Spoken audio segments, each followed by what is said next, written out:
welcome to Developing Success. This is Neha Agarwal, and our today's discussion topic is about the Sputnik 5 vaccine, which has just arrived in India, and it is the third jab vaccination which is received by India. So we are already in use with the other two vaccines. The first one is Covaxin, and the next one is Covishield. The Covaxin is totally produced and researched in India by the Bharat Biotech, by the ICMR and the Institute of Virology. The Covishield is being produced by the Serum Institute of India, and it is using the AstraZeneca vaccine of UK made by the Oxford. So the third jab of vaccination, the Sputnik 5, is the third weapon in our arsenal to fight the COVID-19 pandemic.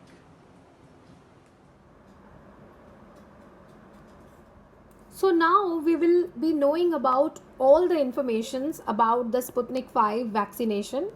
As we all know that it has been developed by Russia into the Gamaleya Institute, which is the Moscow-based institute, and the type of the vaccination is adenoviral vector, which I will just brief in the video.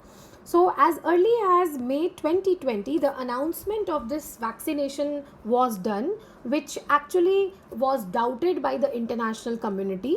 And finally, it was registered by the Russian Ministry of Health on 11th of August 2020 as the GAM COVID vac. So let us know about the adenoviral vector first. So what is the adenoviral vector?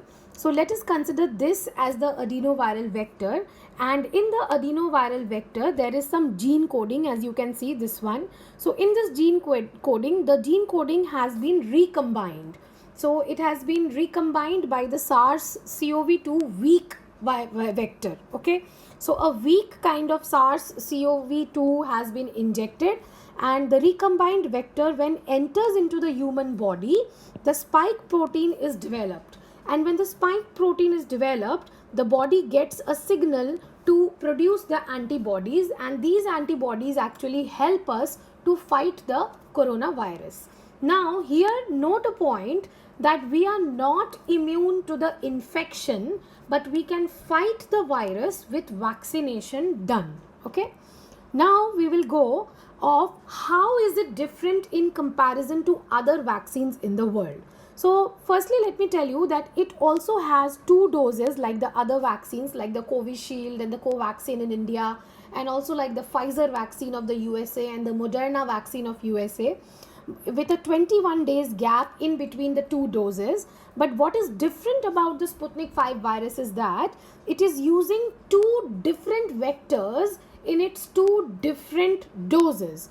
So the first vector is used as recombined adenovirus 26S, and the second dose is using recombined adenovirus 5S. Okay, so in a gap of 21 days they are using two different vectors. This has been done for the first time by any of the researchers, and Russia is the first one to do like this. So why are they doing is, they say that the idea is to give the immune system more boost and give a longer lasting protection. Okay, so now we will know how effective is the Sputnik 5 vaccine, and can it be a savior. According to a Lancet report, it is around 92% efficient to fight the coronavirus, and the findings state a very strong immune system response.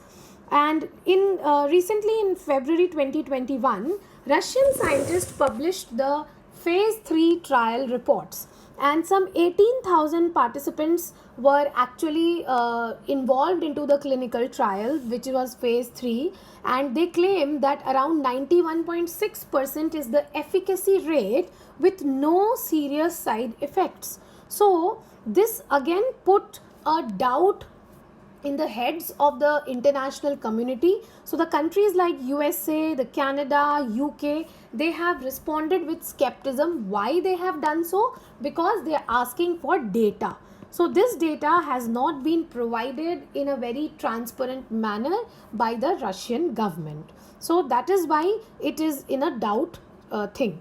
So now they have also claimed that the Sputnik 5 is also effective in fighting the two variants. The first variant is the UK variant, and the second one is the South African variant, but this too has not been reviewed by any peer group. Okay, so what is the risk, what is the doubt factor in the Sputnik 5 vaccine? So the first thing is that it has not been approved by any of the top regulators of the world, that is FDA, WHO. It has not been approved. Also, it is not applicable in USA. Apart from this, it has also not been approved by the European Medicine Agency. Why it is not approved by the European Medicine Agency? Because they are also asking the information from Russia, and also a review process must be done. That is their claim. Okay, but the data set has not given by the Russian government in a transparent manner, and only some few exaggerated data have been published here and there, but transparency has not been maintained, which is not inviting the approval, and the big agencies like WHO, FDA, European Medicine Agency are not giving the approval for this vaccination. What about India? So, India has become the 60th country to approve the Sputnik 5 vaccine. Some other countries are Iran, UAE, these countries are there, and then one European country is Hungary with capital Budapest. So, India in September 2020, with the help of Dr. Reddy's laboratory, conducted clinical trials in India of phase 2 and phase 3 involving the Sputnik 5 vaccination. So, in that, the efficacy rate was around 70 to 90%. Again, in March 2021, the Russian Direct Investment Fund has licensed the production in India, China, South Korea, and Brazil. But in April 2021, when the cases were rising exponentially, then the approval came from the Drugs Controller in General of India, and this was a very big move. Apart from that, it also puts the question of risk, because this particular vaccine has not been approved by any of the big agencies. So RDIF has agreements with India's Gland Pharma, Hetero Biopharma, Panacea Biotech, Stelis Biopharma, and Virco Biotech, and they together promise to produce 850 million doses per year in the country. If you remember, this Hetero Biopharma is also producing remdesivir injections in India. So the first consignment has arrived in India on the 1st of May at Hyderabad in Dr. Reddy's lab, and from there it has went to the Central Drugs Laboratory, which is located in Kasauli, Himachal Pradesh. So now the question is, from Hyderabad to Kasauli, why they have sent the vaccines, the batch of vaccines to Kasauli?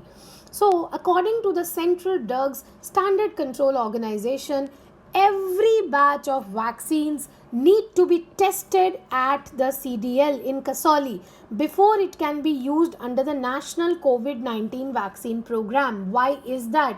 Again, the same thing, the vaccines are new to India, they have not been approved by WHO, FDA, or the European Medicine Agency, so it is necessary to screen them, and the time to screen them is around 30 days. But as we can see, the condition of the pandemic is deteriorating day by day, and that is why, to make the vaccines available very fast, the screening process has been shortened from 28 days to 10 days. So, but still the Kasauli head are telling that the vaccination screening process will take around 15 days minimum. Okay, so we hope that by June first week this vaccination is available in the Indian markets, and some sort of fight is done from the coronavirus. So India is the 60th country in the world to approve the Sputnik 5 vaccination, and instead of this approval of 60 countries, the big agencies like FDA, WHO, and European Medicine Agency have not given any kind of approval. So on this particular map of world, you are able to see the 60 different countries who have approved the Sputnik 5 vaccination. So we hope that this Sputnik 5 vaccination gets success and whatever they have claimed about the efficacy rate, it is also used for the fighting of the coronavirus. Thank you so much and meet you in the next lecture.